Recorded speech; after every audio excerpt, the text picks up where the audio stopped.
Fitzwilliam Museum. What is an African-centered approach to Egypt?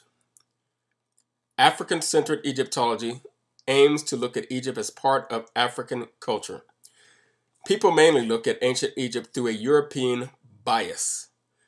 This is because the majority of books on Egyptology are written by researchers of European or North American backgrounds. There are also increasing numbers of Egyptian scholars also publishing in English as well as Arabic. However, there are comparatively few scholars of African origin or descent who work on the subject of ancient Egypt. Their views, when African-centered, are often and wrongly dismissed by more mainstream Egyptologists.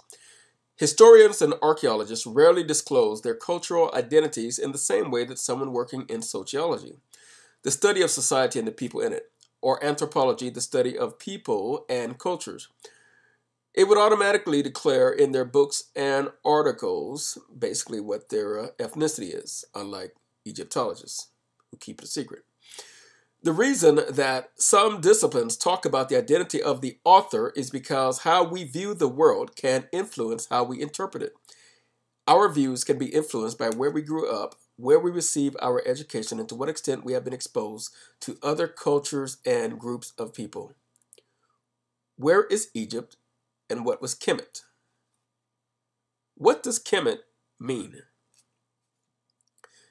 People in Egypt today call their country by the Arabic name of Misra. The word Egypt is the name that the ancient Greeks gave to the country, and it is still used in Europe today. Prior to Europe's involvement with Egypt, the people of ancient Egypt had many names for their country, such as temerity, which means the beloved land, Taseti, which means the land of the bow, which was used for the southernmost regions of the country, and Nubia. Another name was Kemet, which means the black land. All of these names were originally spelled without vowels, so for example, KMT represents Kemet. The meaning of Kemet has been much debated. The word was spelled with 4 hieroglyphs. Let's see.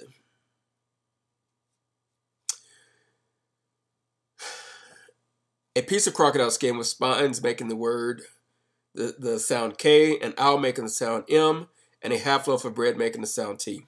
The round symbol represents a crossroads and shows the reader that in this context, this is a place name.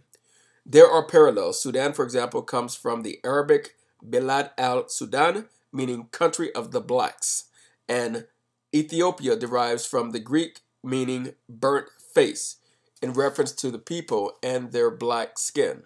The word Kim means black. However, people have interpreted the reference to the color black in 2 different ways.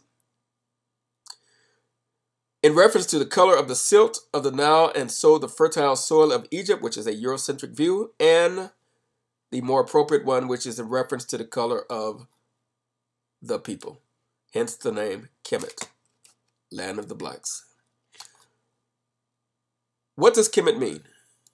Today, for obvious reasons, the name Kemet is associated with a more African-centered approach to looking at Egypt. For this reason, the gallery that you are currently viewing is called Virtual Kemet. Virtual Kemet. In adopting this name, we hope to remind people that the ancient Egypt is an African civilization, and that whilst the culture had contact with people from other civilizations, it was essentially African in its culture as well as its geographical placement.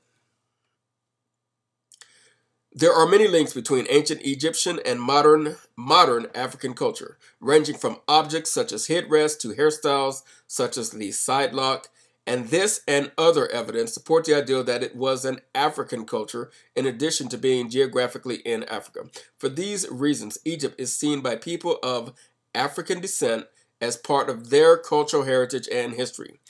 The concept of Egypt as part of Africa is not a new one. Some of the earliest travelers to Egypt came from the ancient cultures of Greece and Rome, including Greek philosophers, mathematicians, scientists, writers, and poets who came to learn from the priests. To the Greeks and Romans, Egypt was an African country, and their artists depicted the Egyptians as Africans with black skin and tightly curled hair, described by the Greek historian Herodotus in the 5th century BC as woolly. Dark skin and woolly hair is what he said. Were the people in ancient Kemet, which is now called Egypt, the same groups of people who live in Egypt today? Answer, a resounding no. Throughout Egypt's history, it had traded and fought with people from other countries.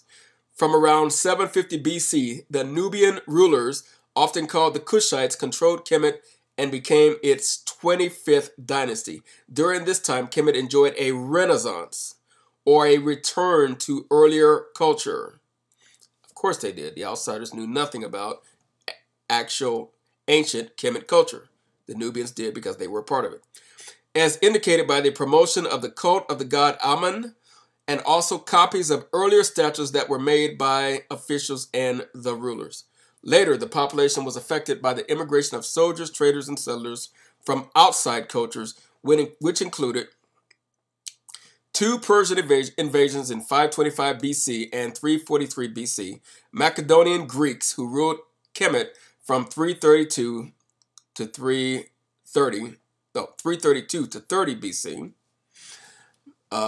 Romans, about 300 years, 302, Romans who took control of Kemet in 30 BC, and the Islamic settlement in 642 AD. The Persians ruled Kemet from their own country. The Greek rulers, in contrast, lived in Kemet and adopted Egyptian culture and traditions.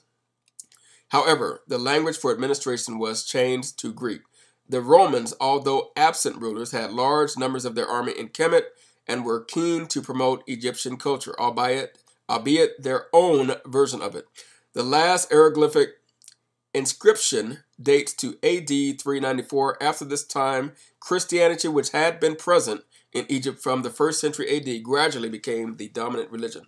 Early Islamic rulers maintained cultural links with earlier Egypt, as seen by the minaret of the Mosque of Ibn Tulun in Cairo, which is in the form of the famous lighthouse of Alexandria and which dated to the 3rd century BC. The language was changed to Arabic at this time and the religion to Islam. Those who make the comment inferring that ancient Egyptians were Arabs are demonstrating remarkable lack of knowledge